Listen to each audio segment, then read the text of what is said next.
welcome to the Hadassah Collective podcast. I'm your host, Claire Marrinan. The Hadassah Collective is a unique, wellness-centered community created in and inspired by India, the birthplace of holistic health disciplines. The Hadassah Collective podcast brings together a carefully curated selection of my most trusted and inspiring innovators from every area of the health and wellness space. I invite my guests to freely share their gifts, their wisdom, their journeys, and their diverse points of view, discussing a vast range of topics including shutdown and self-isolation strategies, integrated diet and fitness, yogic science, modern mental health, and holistic lifestyle, all to inspire you with relatable tools to help you consciously customize, support, and expand your life. In this week's episode, I'm speaking with Angela Perger. She is the founder of Simple Ayurveda and the Simple Ayurveda Collective, and is also the host of the Simple Ayurveda podcast. Angela is incredibly gifted at taking this ancient knowledge and wisdom from the oldest healthcare system, protocol, and science in the world, and being able to present it in a way that is very practical to be able to support your modern life without losing the essence and the wisdom in the ancient original texts. So I hope you enjoy this episode. It's really packed full of information on how you can integrate the wisdom of Ayurveda into your everyday life.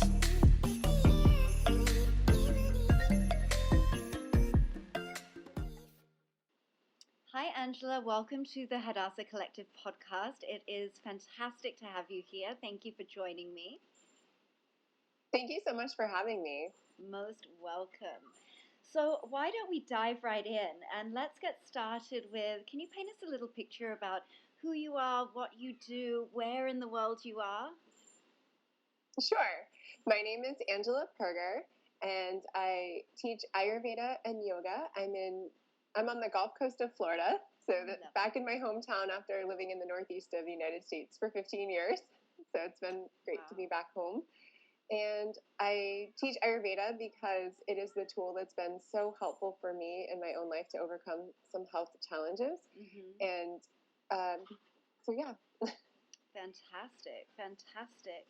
And so you said that you have had some health challenges. Can you paint a bit of a picture about how you grew up, where you grew up? You've just recently returned home. And did any of the, where you went to school and what that looked like for you, did any of that shape what you're doing now? For everyone, our childhood shapes so much of who we are in adulthood, even when we don't recognize it. But basically, I grew up eating a standard American diet. So I think everyone's probably familiar with that, of canned vegetables and a lot of meat and just processed food and soda and chips. And of course, my parents just didn't know better. Yeah. It was the 80s.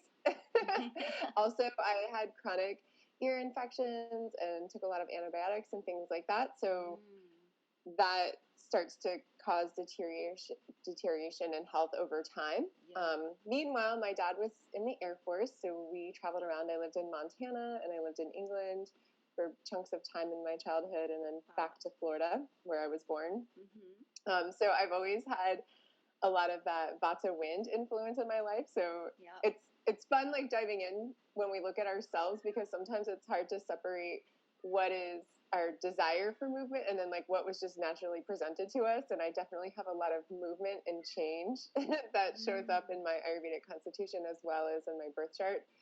So for me, there's just a lot of open-mindedness and travel and being exposed to different things. So that's definitely contributed to being open toward Ayurveda. And then in my early 20s, I was an inner city school teacher, which is what led me on the path of yoga. I started going to yoga class in Philadelphia just as a way of stress relief and I guess I would say exercise. But as anyone that's practiced yoga knows, many times we start going for a better body or less aches and pains in our back or some sort of like important but a little more surface level reason. And then once the magic of yoga takes hold, it becomes so much more. So that happened for me. And practicing yoga first is what led me to Ayurveda. Mm-hmm. During my first 200-hour training, I was introduced to the concept, and I was interested in it, but a little confused by the doshas, which I think is a common experience. Yeah. And then throughout the years, I was always a little bit interested in it. And meanwhile, I had a health crash in college, which resulted in being diagnosed with ulcerative colitis and primary sclerosing cholangitis, which is an autoimmune liver condition. Wow. And so the path of Ayurveda led me down all different paths of trying different foods and different lifestyle practices, or the path of yoga. And then Ayurveda was part of that. And then eventually, after trying pretty much everything out there, from paleo to Whole30 to veganism to raw, I landed at Ayurveda, which to me is like the mother of all of it. Yeah, absolutely. Because it's the ancient wisdom that all the other things are kind of taking a piece of it and going with it and work for some people, but Ayurveda sort of gives us the underlying foundation of why these different diets might be helpful or why they might not for certain people. Yeah. And so that's how I ended up at Ayurveda. And once I started studying Ayurveda formally and really living the lifestyle and practicing it, I just got so many unexpected benefits from it, like change in energy and more feeling happier and at ease. And my digestive system was just in such better condition that's when I started talking about Ayurveda and podcasting and teaching. I've just felt like this is basically like free medicine. Yeah. Of tapping back into Mother Nature. And so, yeah, it's like a very windy, nonlinear path, as we all know. Always. When it comes to healing. Yeah, that's the beauty. That's the beauty. And I mean, I find Ayurveda so interesting and somewhat confusing as well. Like I've dipped in and out of it by, being obsessed with it in one aspect and, wanting to know everything about it. But I feel like it's one of those processes that it's like you dive in and have the first level of understanding and then apply it and then sort of go further in and apply something else and keep going on that journey rather than trying to know everything and be perfect at everything. It's not that kind of system, So, yeah, I think that's so interesting. And one of the other interesting things is the rise in autoimmune disease. I mean, I think out of the 20 guests that I've had this year on this podcast, you are the fourth person that has had ulcerative colitis. That's quite a percentage, I think, It's becoming so much more common. And I think, as you say, it really is due to this Western diet that we have sort of were raised on. And I definitely think as well with issues of immunity and things like that floating around our world at the moment, it's really powerful to dive back into this ancient wisdom and have a look at where we've gone wrong and where we need to reset and realign. So I think that's amazing. So what do you think, let's talk a bit more personally before we get into the nuts and bolts of Ayurveda, because I have so many questions for you. I'm so excited. So do you think that there was a moment, like a dark night of the soul, that this process and this practice has helped you through? And what did that look like? And how did Ayurveda support you through those moments? I'm just laughing because it's like, how many do we have time for? That's yes, exactly. Yeah. There's been quite a few dark night of the souls for me, but really the kick off, the catalyst for searching outside of myself for some way of healing happened in college. So I moved into my dorm when I was 18. I was eating crap. I lived a typical college lifestyle. I started drinking caffeine, drinking a lot of beer, doing all of that stuff. Meanwhile, I did not recognize this at the time at all because I was so fiery. I was like, I'm moving away to college, like, goodbye, hometown. I don't need you. I just wanted to experience something new in life so badly. But now looking back, my emotions were just all over the place, not knowing anyone and not having any sort of support, which is a common experience for young adults. We have this fantasy and this dream of moving out and doing things on our own, and then things don't exactly look like what we expect them to look like. Yeah. And so looking back, I see a combination of food and drink and sugar and caffeine and like living in a lifestyle completely out of alignment with nature, staying up all night, sleeping in or not getting enough sleep, you know, having early morning class after partying all night, in combination with poor food. And so all of that basically led to a health crash when I was 21. Yeah. And that's when I was diagnosed with ulcerative colitis. So that was a 6 to 8 month process of having major digestive distress, you know, in and out of different doctor's offices and testing. And meanwhile, sometimes I even forget about everything I went through in this time period. It's like I blocked it out. I had alopecia, which is when your hair falls out. So I had a big patch of no hair, which is all related. Usually when there's one autoimmune condition, a couple other ones are combined together.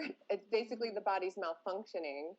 It's in toxic overload, and there's disconnection from our true selves. And so this manifests in different ways. So that was like the start of the process. And then I found a doctor. I had to take steroids, and, you know, there was like a slow crawling out of that hole, eating like very simple foods, like rice. And at the time I was eating like turkey burgers or something that's like very simple for a college student to cook, you know, kind of like gentle paleo-ish, I guess. Although rice isn't paleo. But anyways, you get the point. Very simple foods. So then when I had planned to join the Peace Corps. That was my dream. And I was already like studying Spanish and accepted to move to Costa Rica. And I was really excited. And so when colitis happened, my doctor was like, you can't really go do this anymore because the Peace Corps doesn't want to be responsible for someone with an autoimmune condition, like sending you to a country where you might not get the health care that you need. So I had to reevaluate and figure out what I was going to do. So that was definitely like a huge dark night of the soul. And I applied for all these different things, and I moved to New York City and went to grad school for education. So I decided that, because my undergrad was in journalism, and then when I got accepted to the Peace Corps, they were going to put me in as a teacher in a school. And I was like, you know what, that was something I was interested in as a child. I was always playing teacher in school. So I decided to go back to school as a teacher. So then once I went to New York, I was exposed to, you know, Buddhist meditation and yoga and like all the good stuff. So that was like the introduction really, and the catalyst for believing there was another way of eating than what I was raised on. Because to me, it's like when you are diagnosed with a digestive condition and the doctors are telling you it has nothing to do with food, it's like, how can it not have to do with food? It has to do with the way your body processes food. It's not functioning correctly. It must have something to do with food. So the seed was planted, and that's when, also in New York, you know, and being exposed to like all different types of food and different cultures, and I lived in Astoria, so I had access to all of that yumminess, and that kind of set me on the path of trying different things.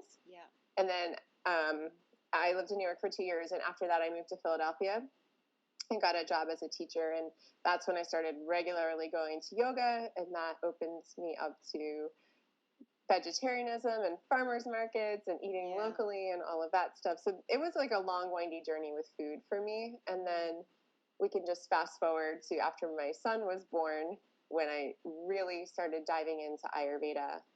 Basically, I had gone to a naturopath and another Ayurveda practitioner and a couple of different people, because once I was pregnant, hypothyroidism kicked in. It's like, anyone knows these autoimmune conditions, they just all come with each other. Is it true that it can either like heal the autoimmune disease or it accentuates it? Like I've heard that people can go either way when they're pregnant, during and after pregnancy.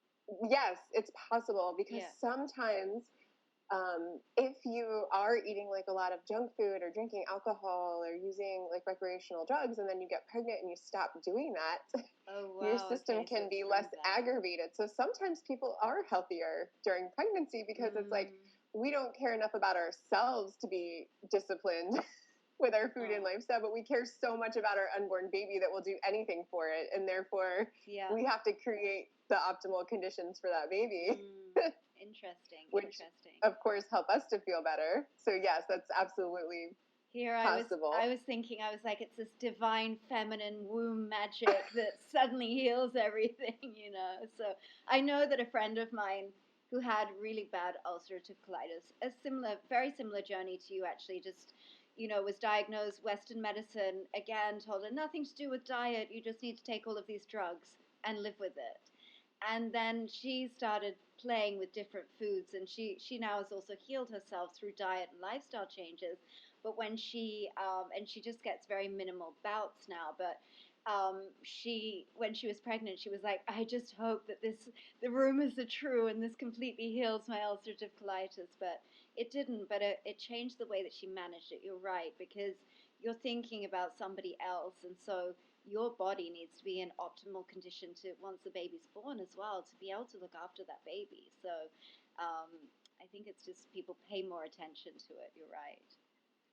Yeah, I think you said something really magical there, because you said it changed the way she managed it. And I've gone through phases since finding Ayurveda, discovering Ayurveda, where at first, like when I started practicing Ayurveda full time, like really focused on the food and focused on the daily lifestyle, I thought I was completely healed. Like I thought I got a colonoscopy, and my doctor said there's no signs of colitis.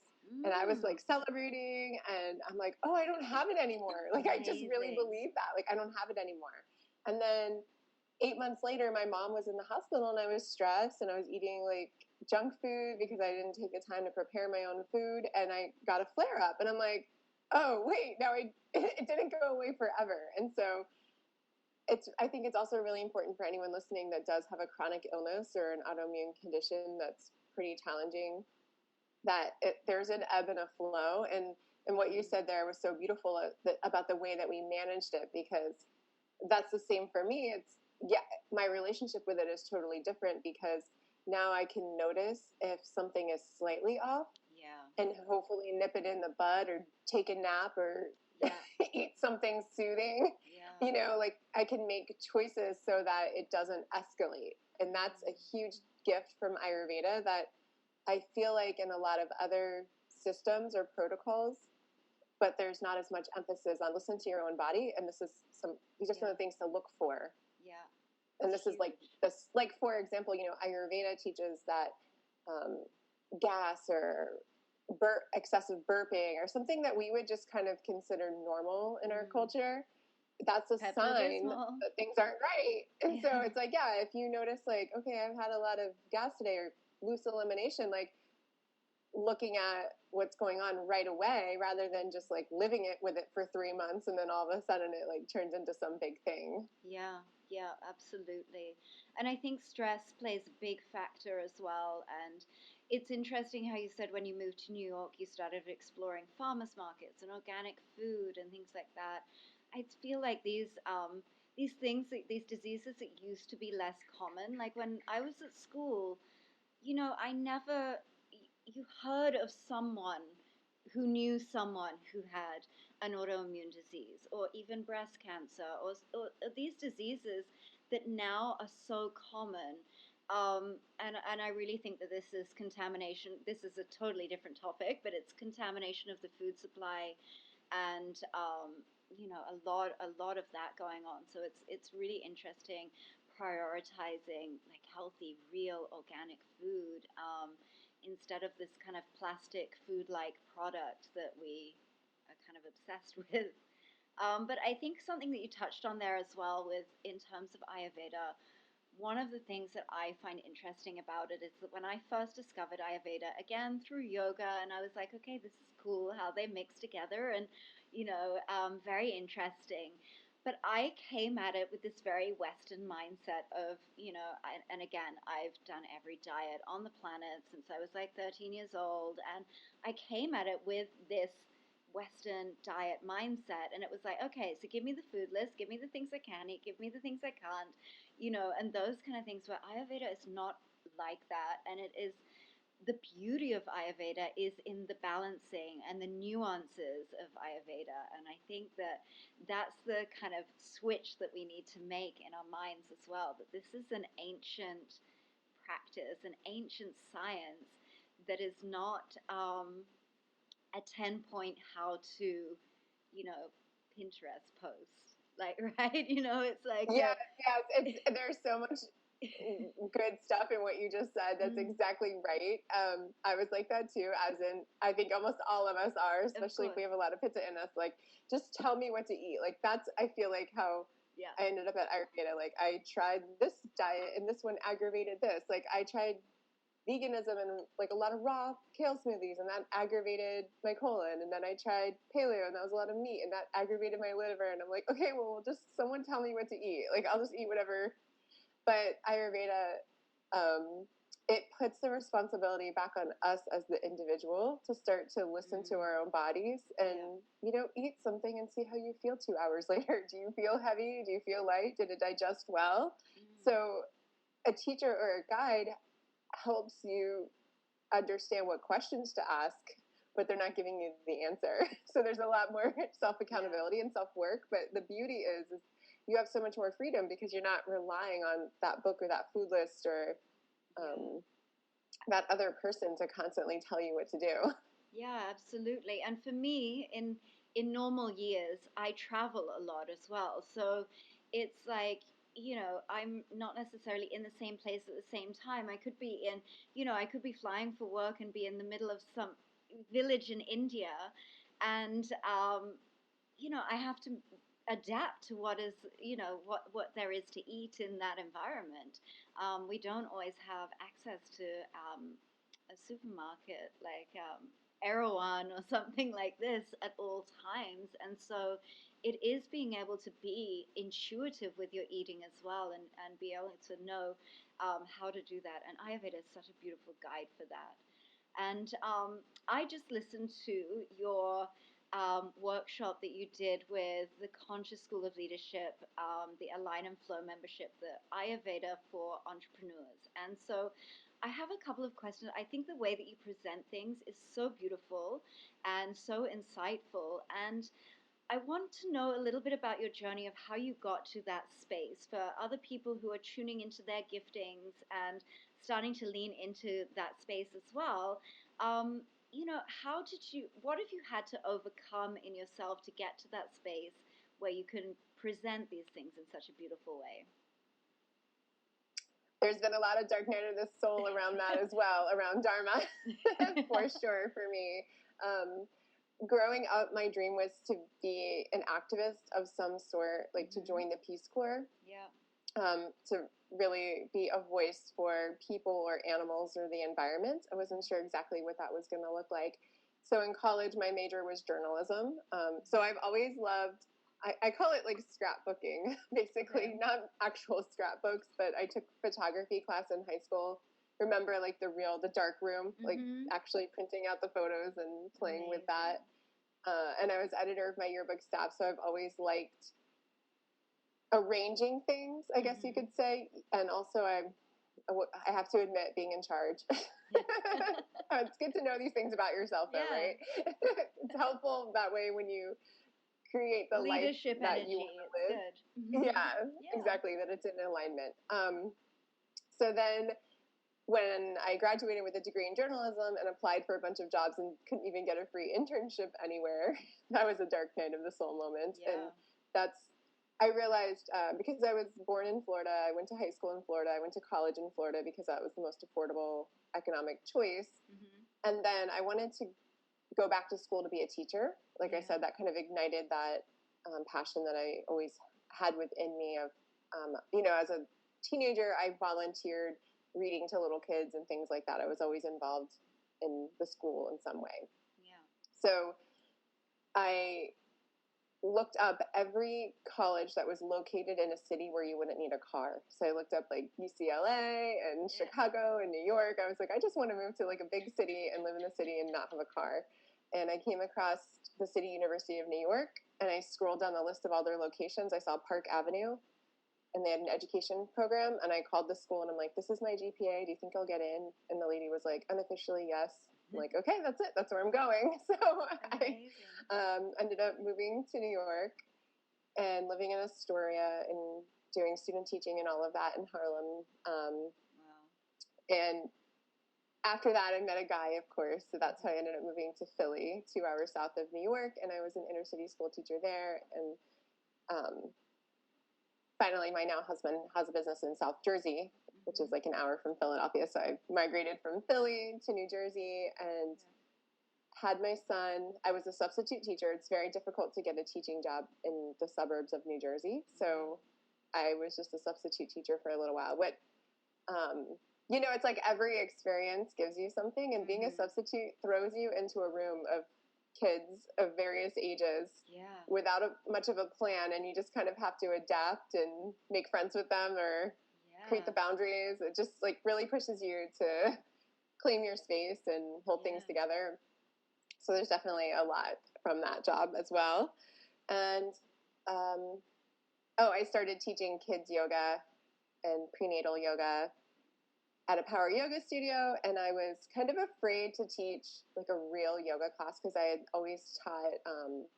I did yoga teacher training while I was a teacher in Philly, and I really just did it because I wanted to teach yoga to the students in my class, the second graders, not because I was going to teach adults. So I think a lot of people might be able to relate to that.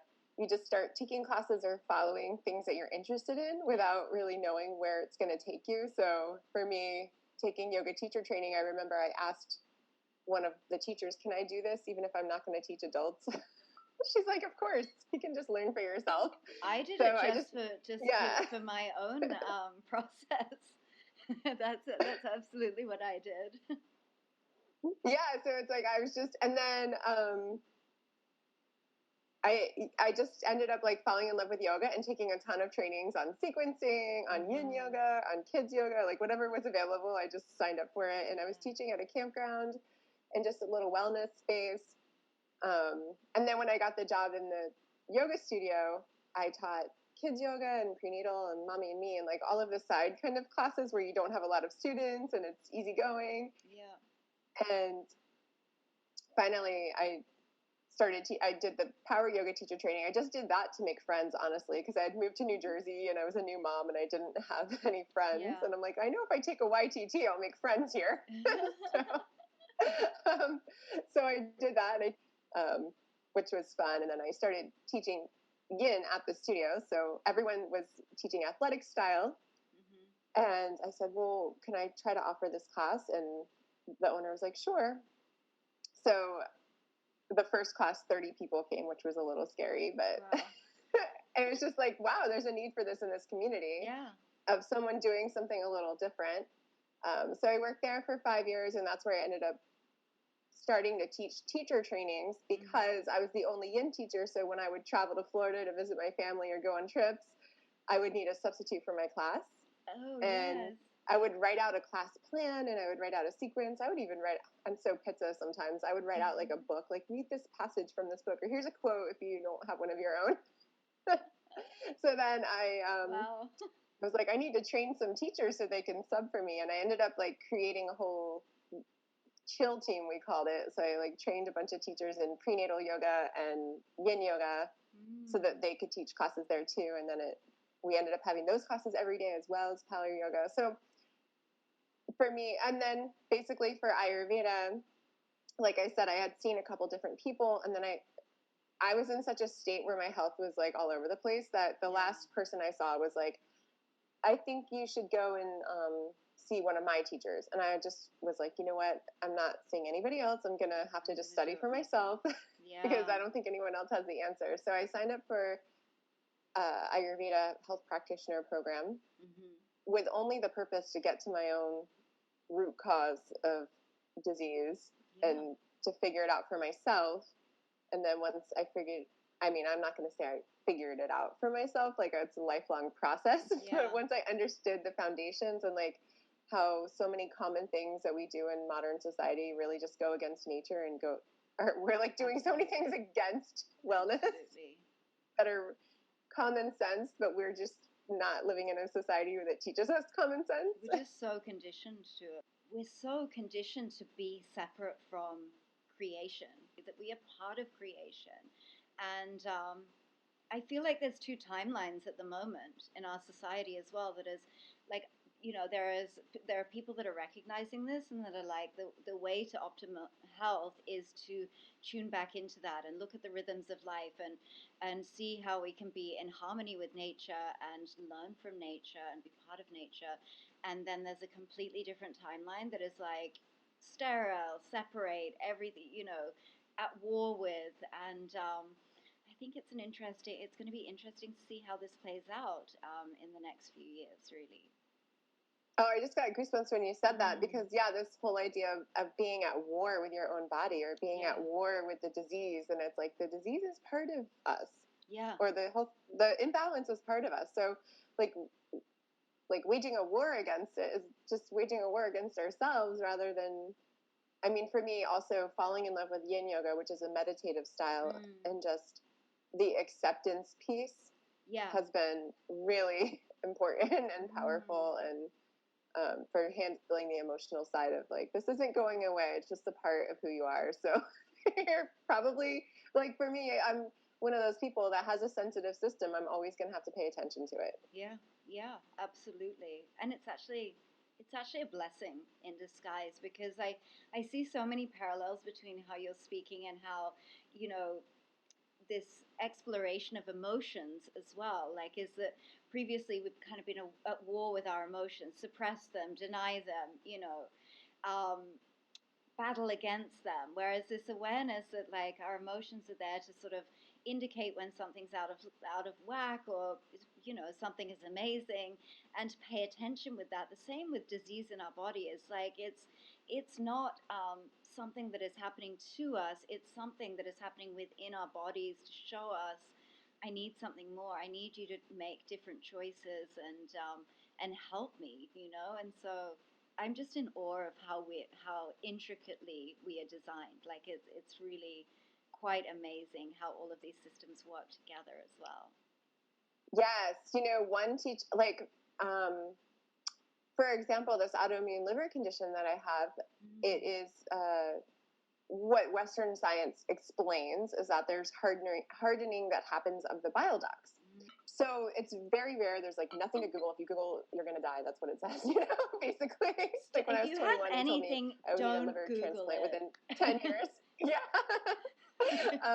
Which, and also, they also told me I couldn't have kids. So I have 2 healthy children, and it's been 17 years and I did not need a liver transplant. So it's absolutely possible to, amazing, overcome or not believe everything they say. But I was just a little confused about it because it was so mysterious and not a lot of people have it, and there's not a lot of information about it. And then when I came to Ayurveda, one of my teachers said, it's just heat in your liver.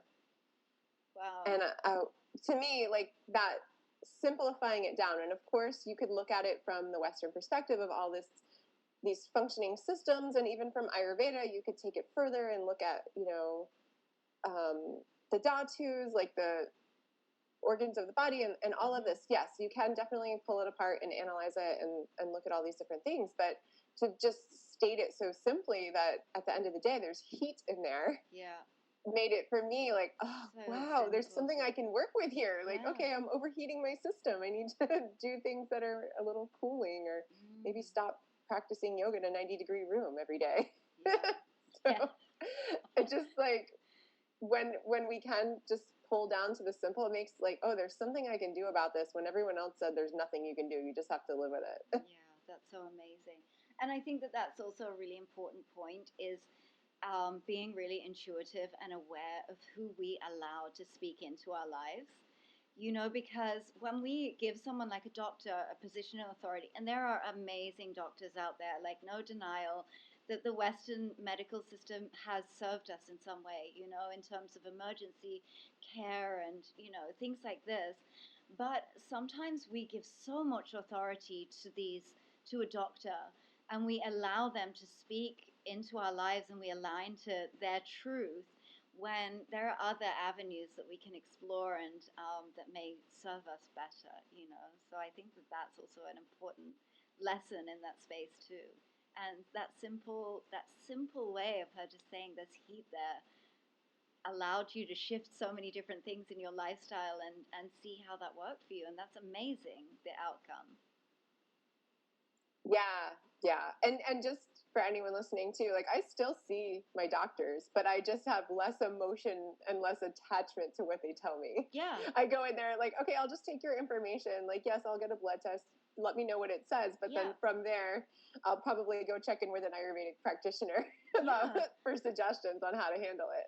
And what is the harm in getting a full perspective? You know what I mean? And getting lots of different perspectives and then seeing, you know, what you're intuitively drawn to. I think that that's like something really powerful as well to be able to do, because it's not I don't think it's like throw Western medicine out and, you know, all doctors are bad and they're wrong and everything like that. It's not, but it's just an opinion as well, you know, and it's great to get a whole armful of opinions, I think. Exactly. And I love to, when we kind of start to play with Ayurveda or understand the simple foundational parts of it, there are so many other healing modalities that we have access to that aren't necessarily quote unquote Ayurvedic. Like, for example, now I've been seeing an acupuncturist, which comes from traditional Chinese medicine. So it's not exactly the same system, but it's all in alignment. Yeah, absolutely. Absolutely. So let's get stuck into some Ayurveda. And why don't we just start with the basics of what Ayurveda is, what the system is to you, and how you perceive it? Yes.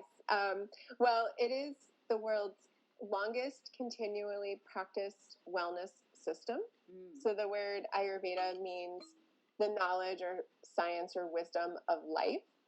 And just to give an overview, it's described as diet, lifestyle, quality of sleep, and moderation of sexual energy, that those four components really contribute to our wellness. So that's what we look at. And then life is considered mind, body, soul, and senses. So I think most of us totally relate to mind, body, soul and get those ideas. And then the senses, I haven't found that really anywhere else. Tools for our well-being, that basically they're the portals that take the outside world and bring it within us. So taking care, basically not overstimulating ourselves, is really important in Ayurveda.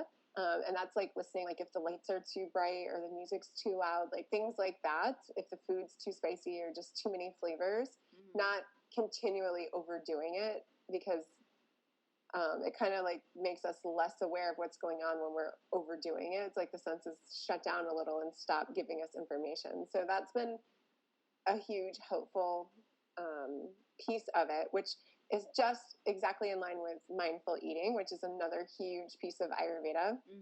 It's not always about like what we're eating, it's how we're eating it.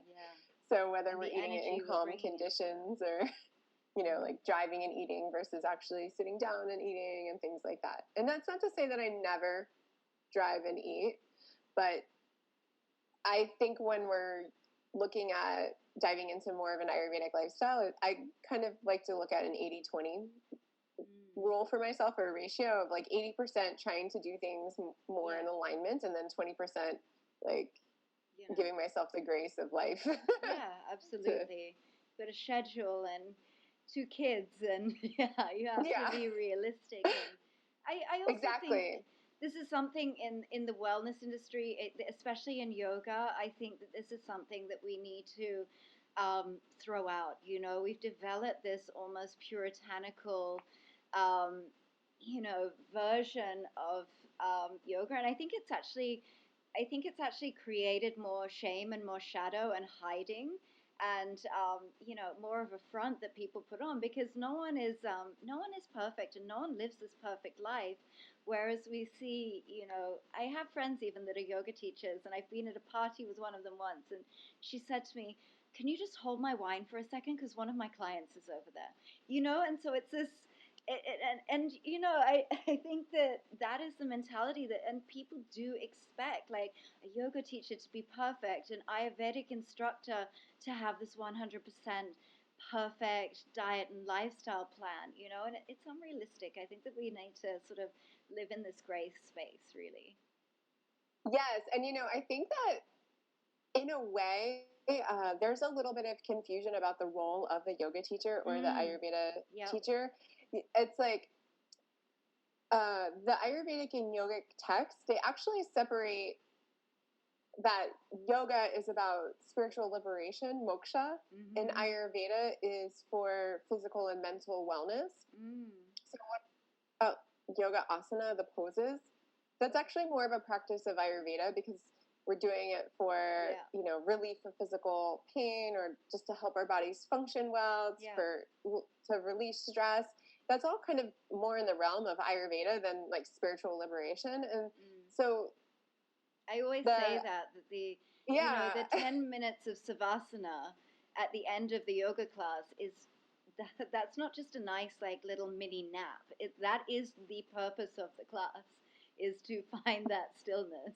That is the yoga. Yes, everything else was just like relaxing you, so you actually lay there. Could do that. Yeah, I could actually do that. And then it's like, so then if we look at like what is the role of the yoga or the Ayurveda teacher, my role is not to give you spiritual liberation. So therefore, like, I don't need to hold myself up to some sort of standard of like not having wine at the party or, I'm not a yogi living in a cave. I'm just a regular person, a householder, as the Bhagavad Gita talks about.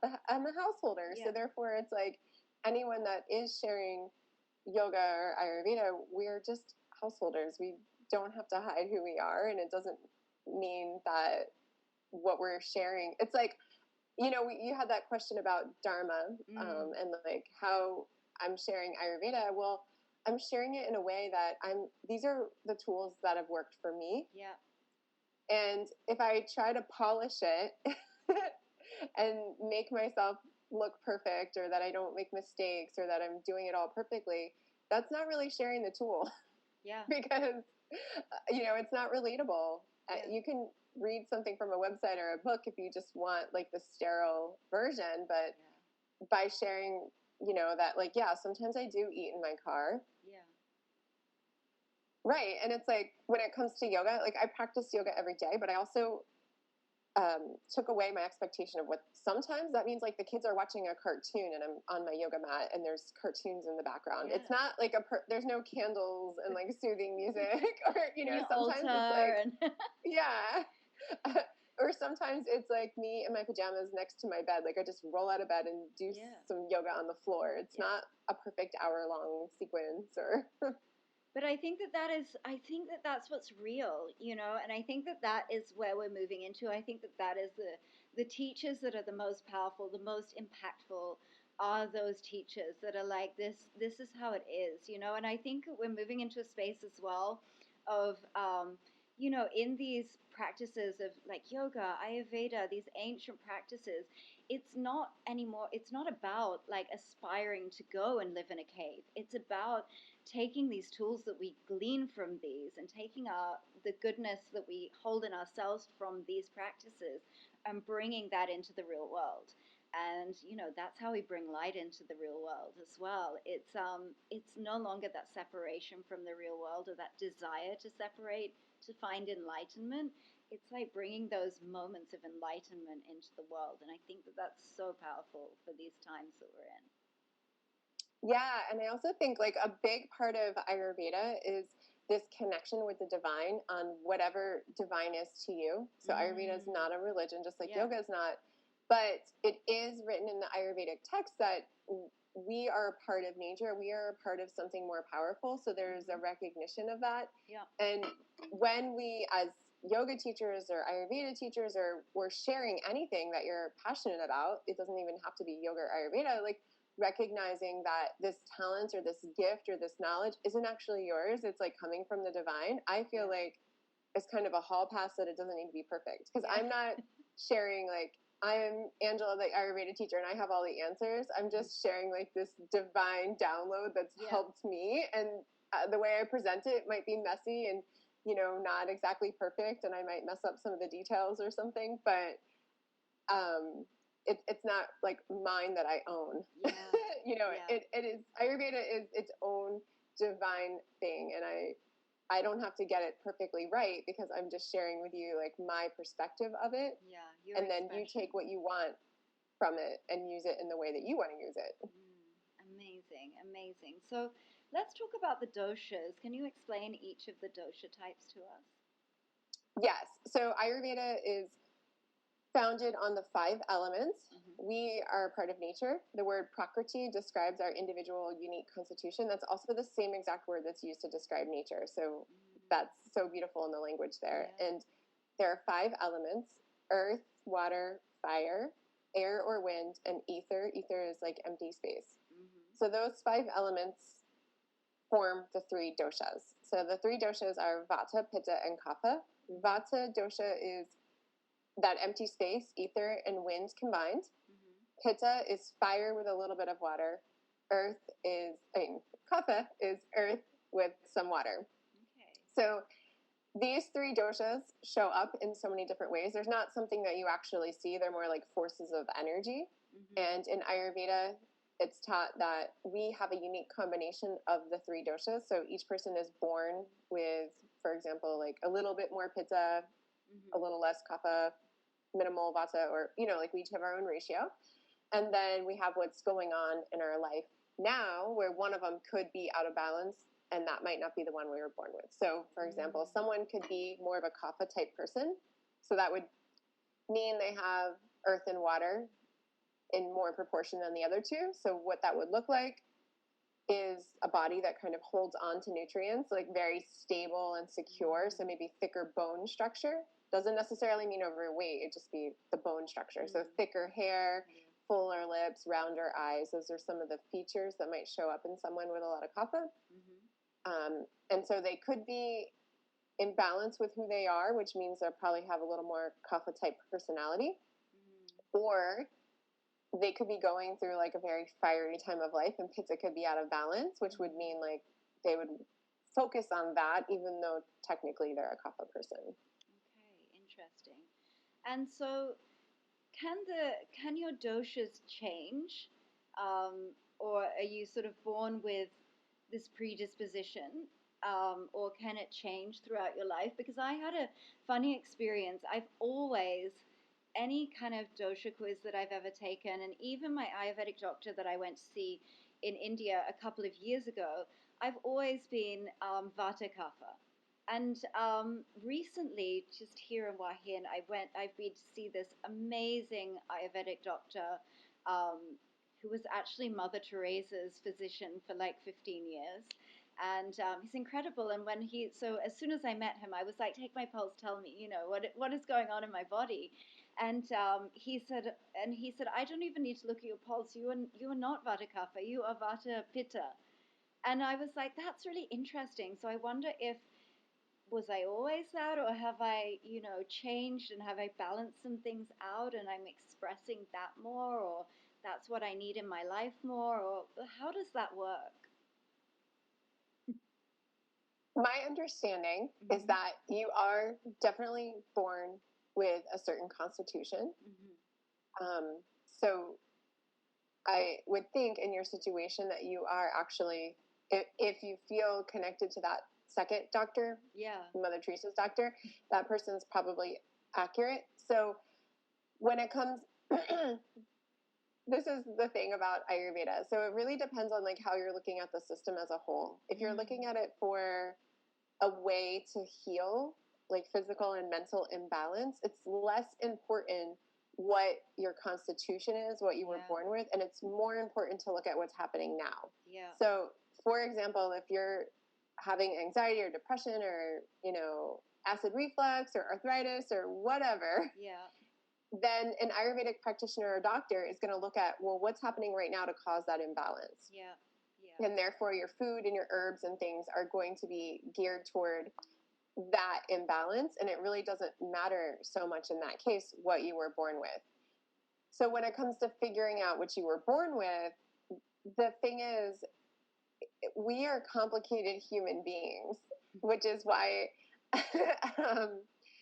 like someone could have looked at you and said kapha because you have like thick, dark hair, and that is a feature of kapha dosha.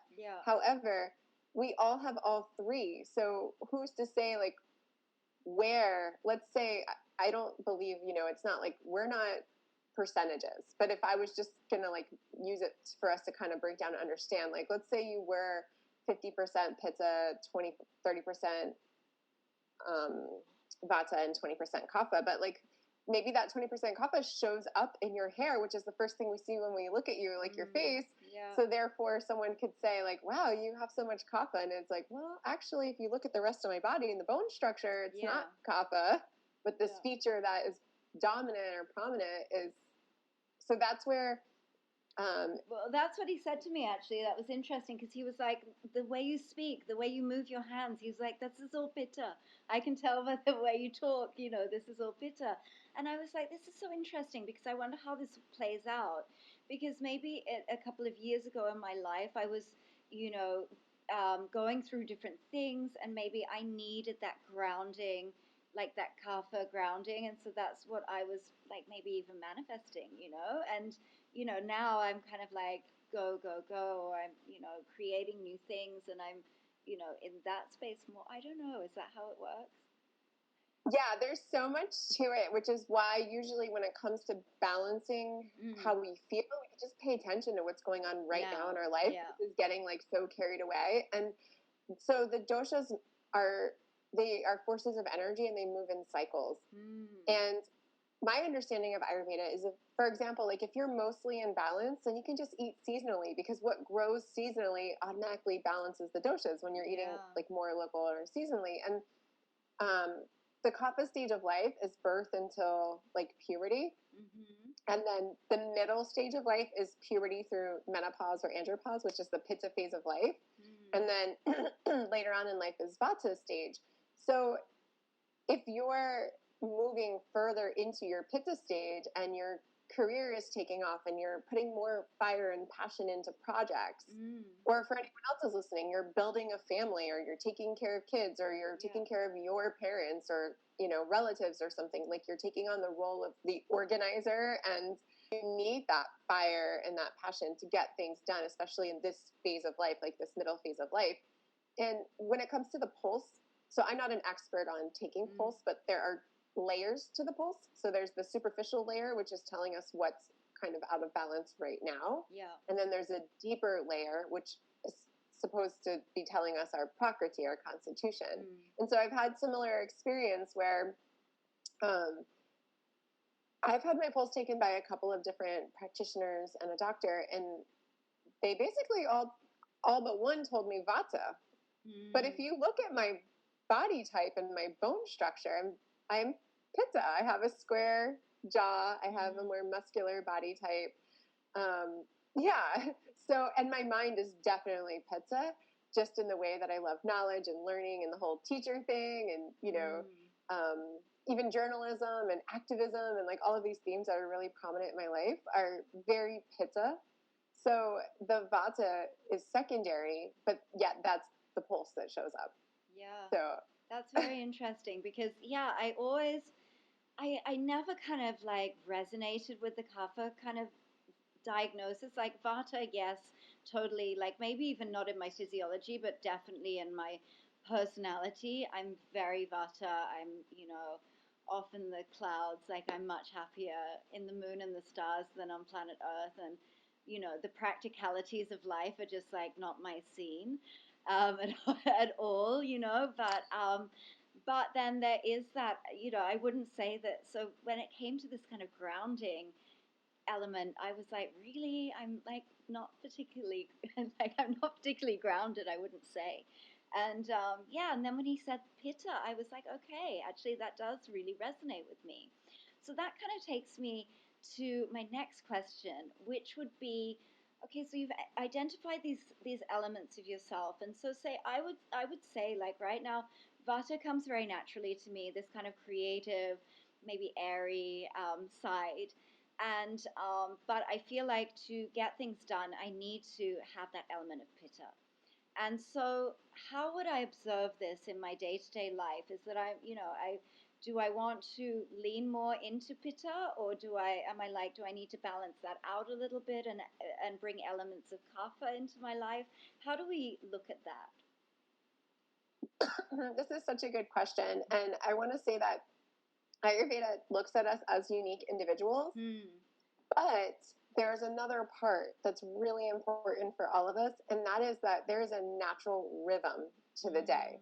Yeah. So it's kind of like there's the part of recognizing what's in or out of balance and what we personally need more of or less of to feel in balance.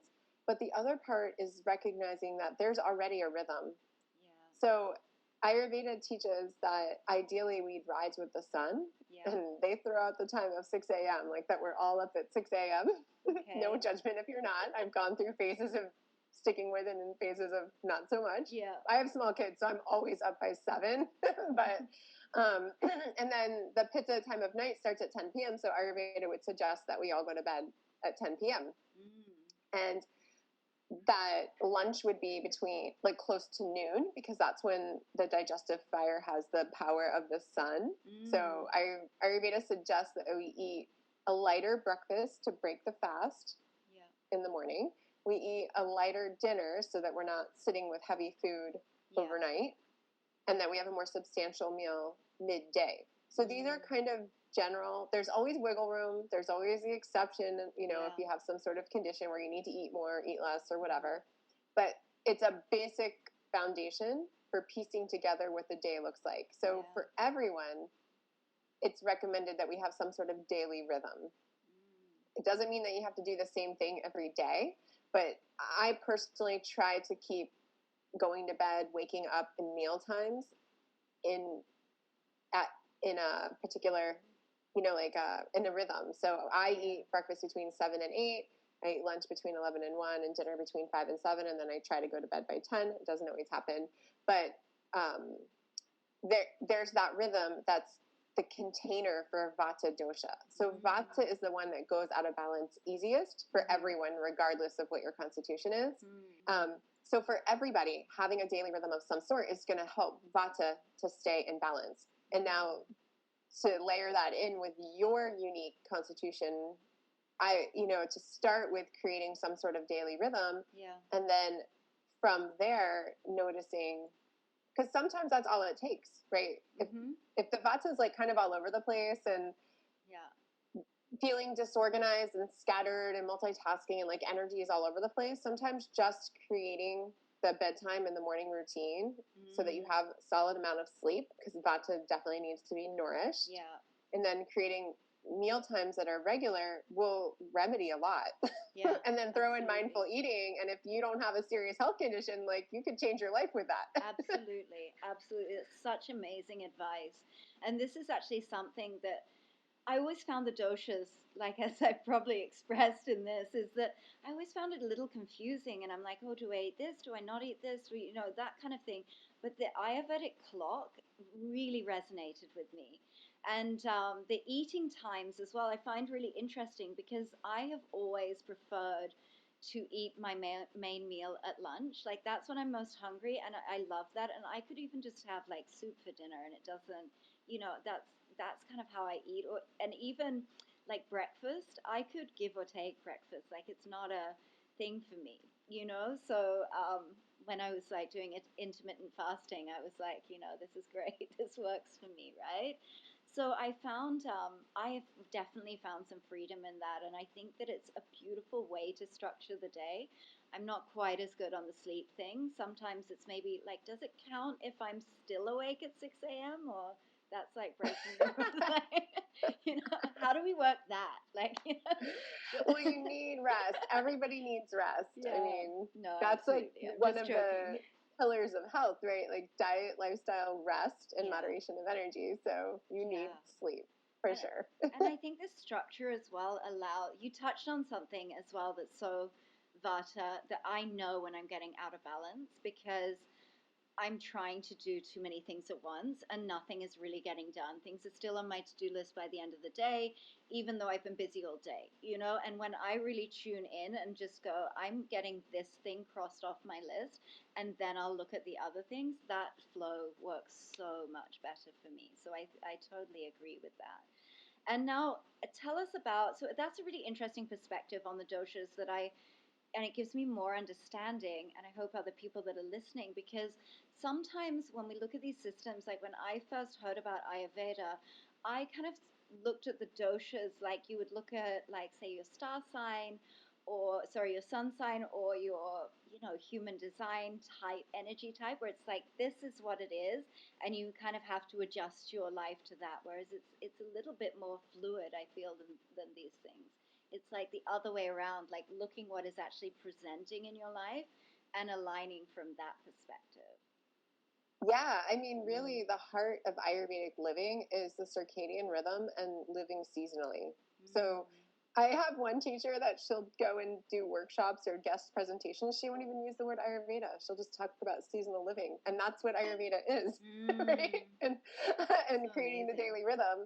So for anyone that wants to share Ayurveda with your loved ones and you know that they're going to think it's kooky, I mean, modern science backs the circadian rhythm. And we all know that living seasonally is beneficial.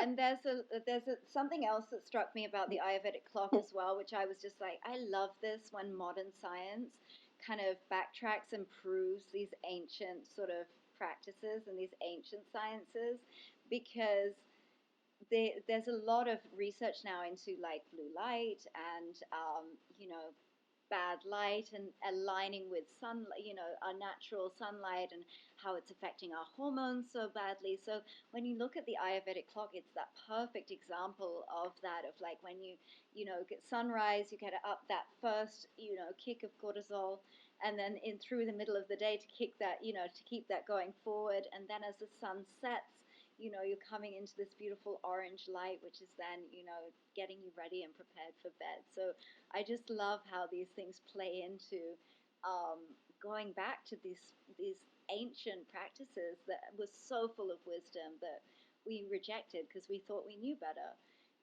and that's all changed. So let's move into... Sorry. No, a perspective that's really helped me that I always teach is just like the sun rises and the sun sets, whether we acknowledge that or not. Totally. So when we do acknowledge it, we just set ourselves up for more success. Yeah, absolutely.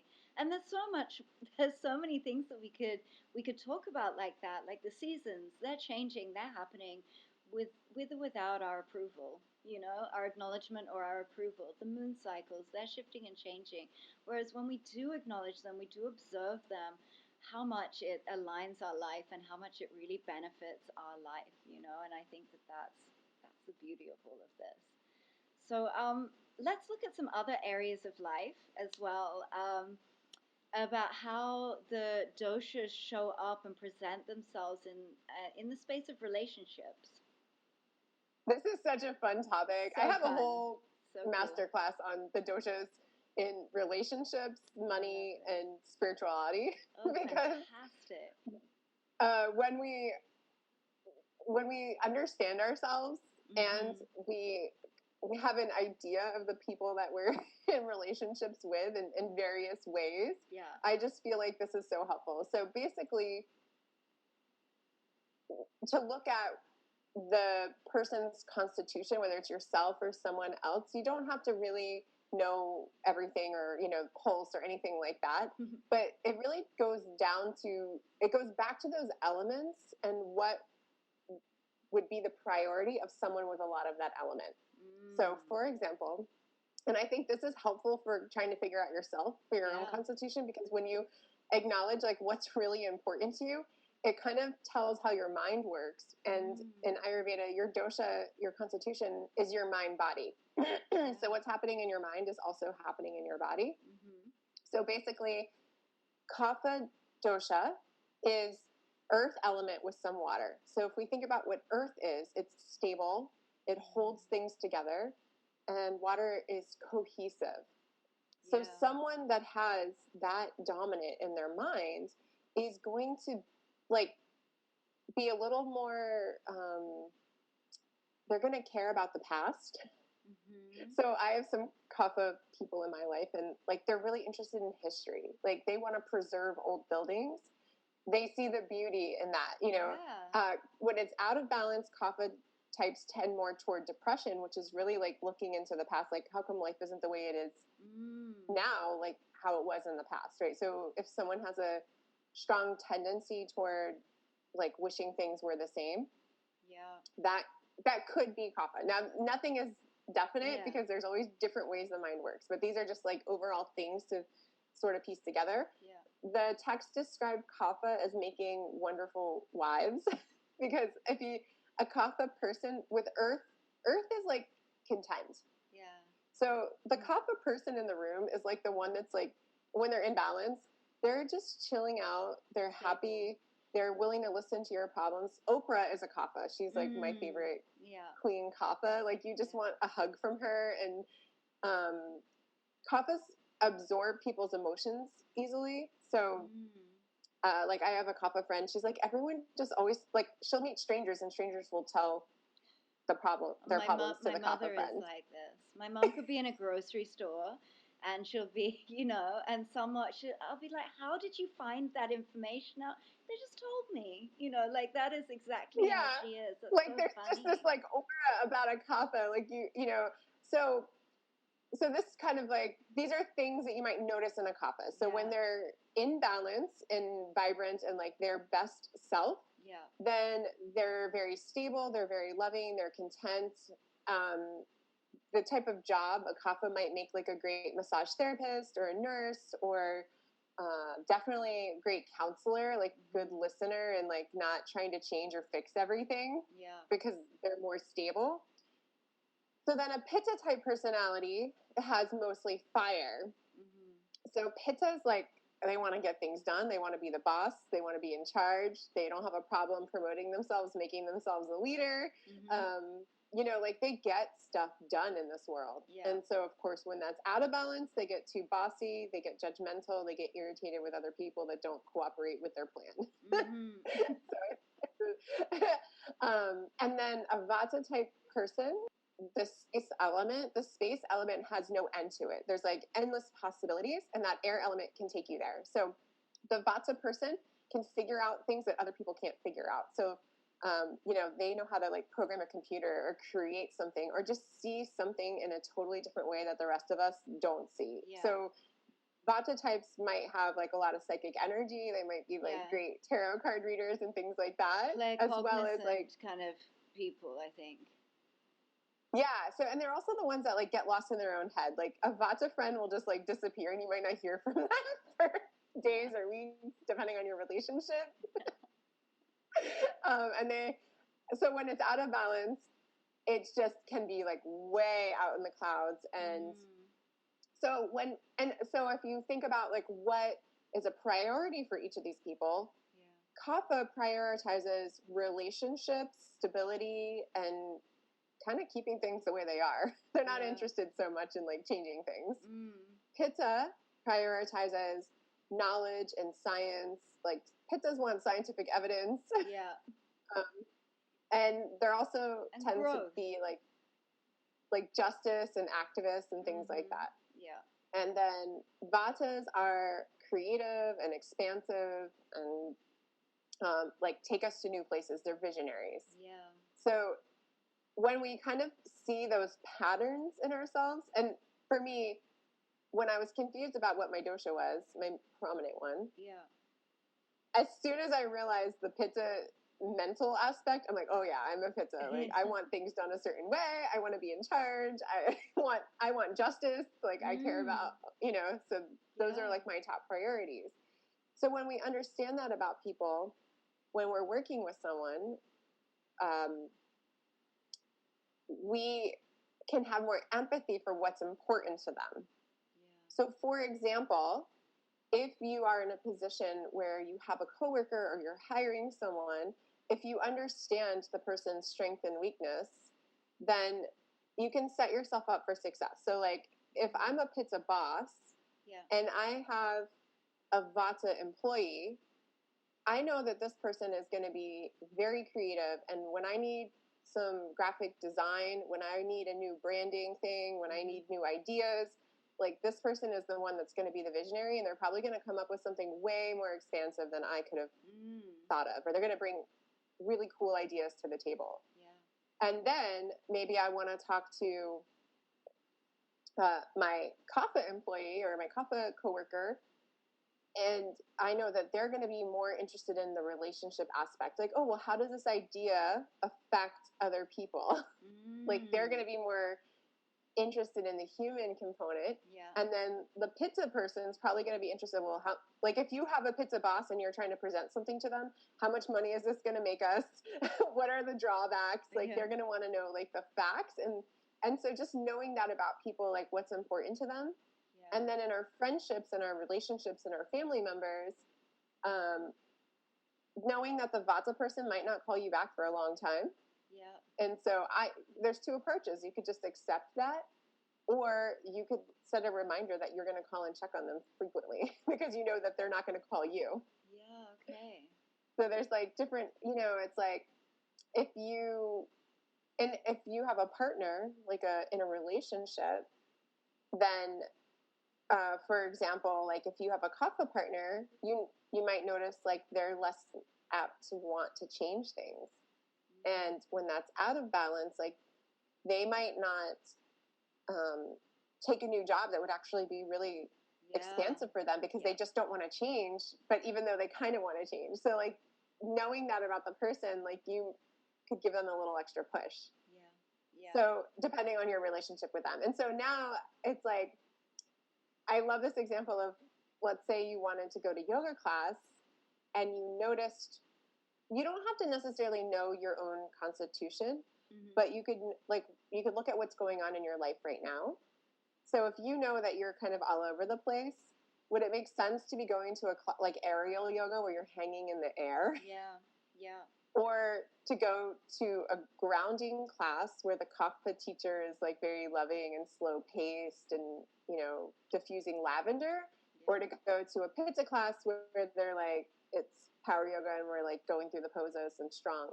So knowing something about what's happening in your own body and mind can help you make choices for yourself. Like, for example, like I personally am Pitta stage of life. Like I love Kapha yoga teachers right now. Like I'm all about yin and stable, relaxing earth energy. Yeah. But then when I'm dealing with other people, like if I know the person's very Pitta, I might look up a scientific study and take that with me for the talk.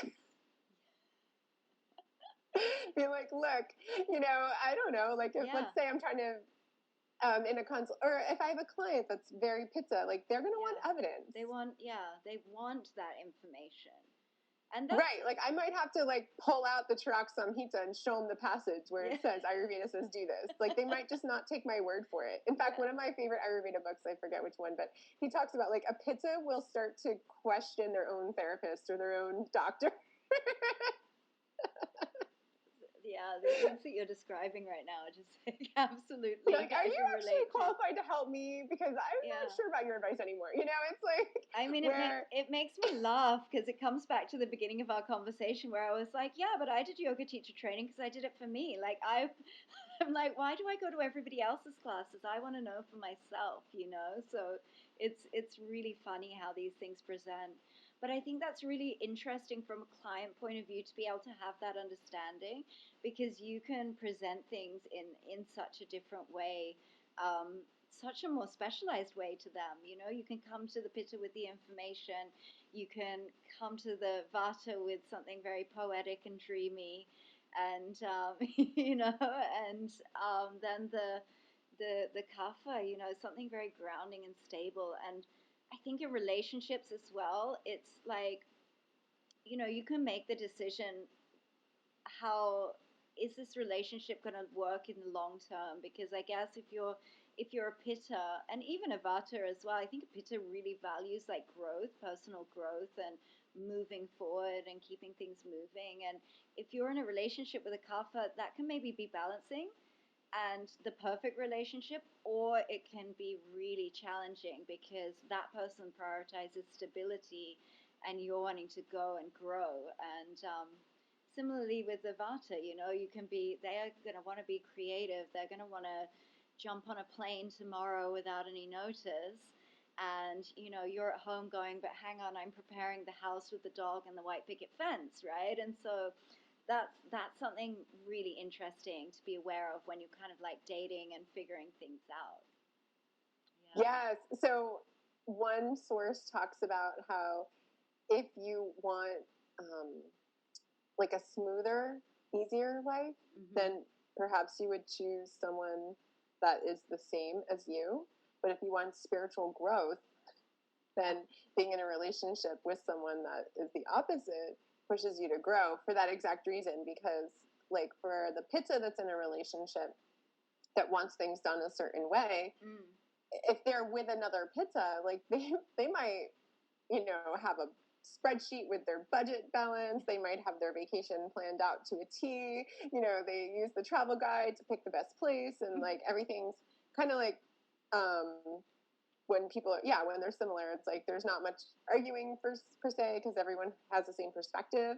So in that aspect, there's not that much growth because you are just like, whereas the kapha person might hold you, if your soul needs more stability in this lifetime, like that's one of your lessons that you're here to learn, then having a kapha person might help you to create more stability. Whereas like if your soul is here to open your mind a little bit and not be so rigid, then perhaps that vata partner is going to help you with that. And friendships do that same thing as well. Totally. It's just that, of course, we spend so much time and make life decisions with the partner, so it's more and it's prominent. More heightened, I think. It's more intimate, obviously, so it's more heightened. But I think in terms of friendships, you know, you can also have a great variety of, you know, these different combinations. And I think that's really powerful as well, to be able to acknowledge who that is in your life. And instead of, you know, wanting the vata to be, you know, a kapha to you, you know, stop expecting that of someone, because it's just not who they are, and it doesn't make them a bad person, or you know, it's that's their, you know, they have other giftings and they have other things to add to the friendship. And so that's I think that's a great takeaway actually from this, for sure. Yeah, I mean, if you are talking to your pitta friend about your relationship problems and their eyes are just kind of glazing over because they want to solve your problem and they know you're not going to listen. Maybe you should be like pouring your heart out to your kapha friend that's a little more empathetic and cares more and about it's interesting because I can see even myself in different situations how I maybe, you know, can mold more into, I can be more kapha in certain situations, or, you know, I think that's interesting, because we are a mix of all of them, you know, and maybe that's the skill in life, is dialing into each of those spaces when it's necessary, you know? Yeah, I feel like that's one of the reasons we're attracted to certain friends, or even that we're given family members, you know, like sometimes they're there to support us, and then sometimes they're there to create a little bit of friction so that we are forced to grow, even though that's uncomfortable. But I feel like when we understand the elements in the doshas, for me, it's just a helpful tool in this growth. Like, oh, well, this person's just kind of always going to be that way. They're very kapha-like. They're not interested in changing who they are. So I'm just going to practice it, which pittas, oftentimes our work is to soften a little bit, because we can be very disciplined ourselves, and when we are friends or working with people that don't have that same discipline, we're like, come on, just get it together. Which, especially working with clients, but understanding like not everyone operates that way, and that they have other gifts and unique talents. And so, like you were saying, when you're working with someone, if you have a kapha client, it's suggested like that you really have to help them find something they're excited about.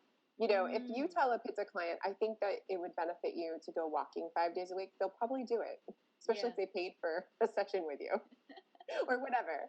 But like a kapha person, if you said, I think you need more movement, they're probably not going to do it unless you help them. Like, well, would you want to do dance? Do you want to hula hoop? Like, let's find something you're excited about that you actually want to do. Wow, that's interesting. Yeah.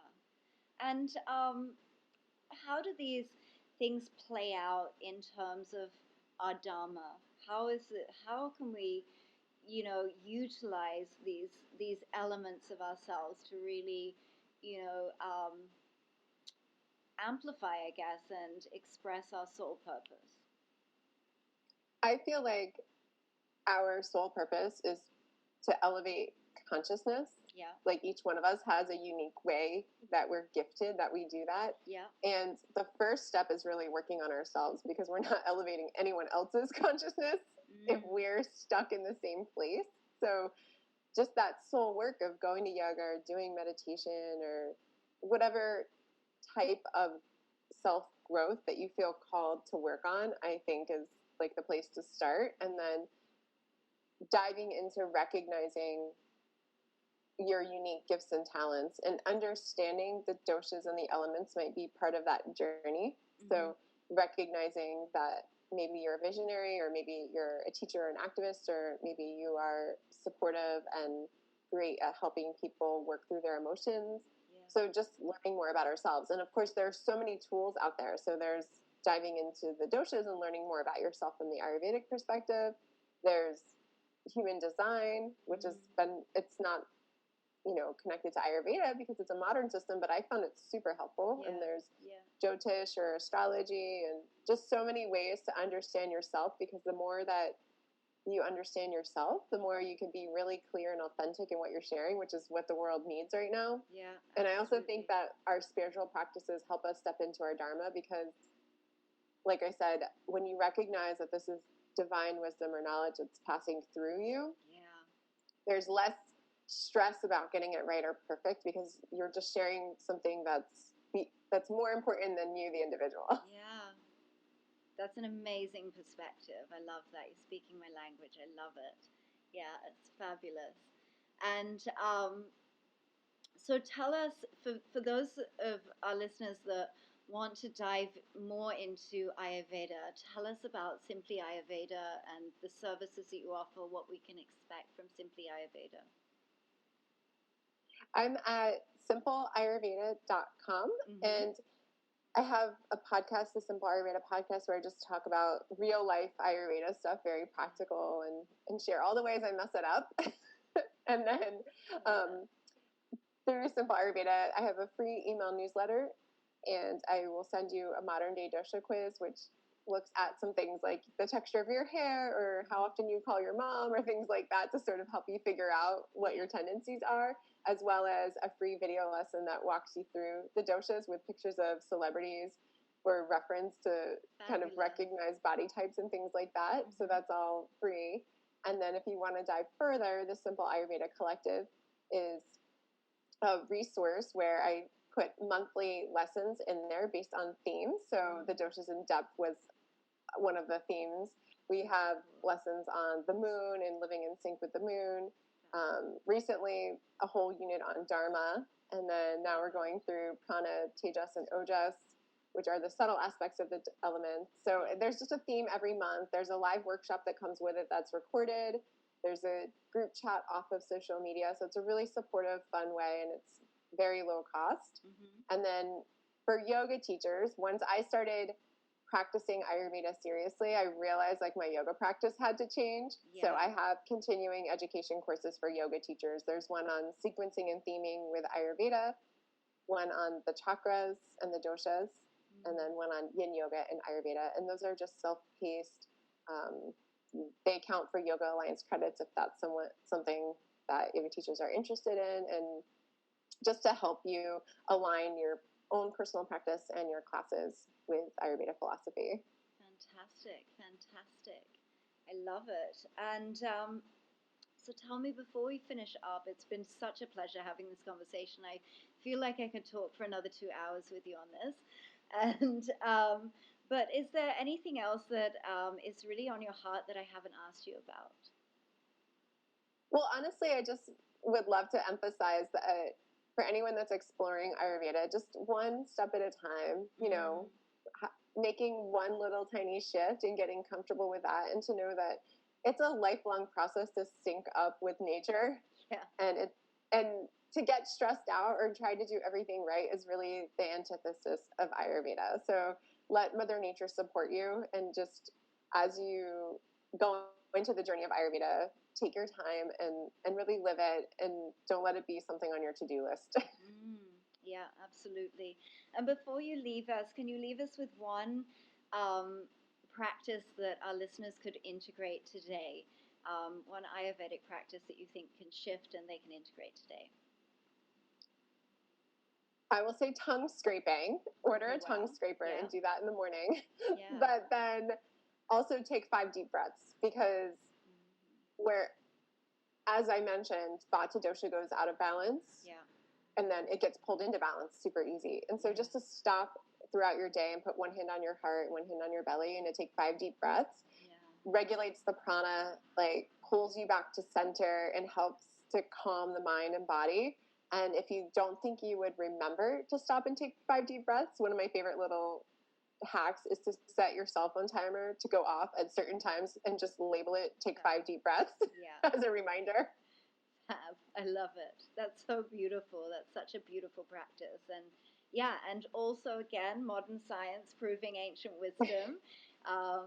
Switching from the sympathetic nervous system to the parasympathetic nervous system one go. So that's amazing. And where can our listeners find you? Well, I'm at simpleayurveda.com, and that's where the newsletter sign up is at. And then I'm also on social media on Instagram. It's simple_Ayurveda. And I have a free Facebook community as well. It's the Simple Ayurveda community. Wonderful, wonderful. And thank you so much for joining me and sharing so much of your beautiful wisdom. I've really, really enjoyed this episode, and I'm sure my listeners will too. Thank you so much. I hope you enjoyed this episode and you got some things to take away from our amazing guests' insight. If you did enjoy this episode, please subscribe and also leave us a review. And for more information on the Hadassah Collective, you can visit our Instagram page at Hadassah Collective. I hope you'll join me again for our next episode at the same time next week. And until then, have a wonderful week.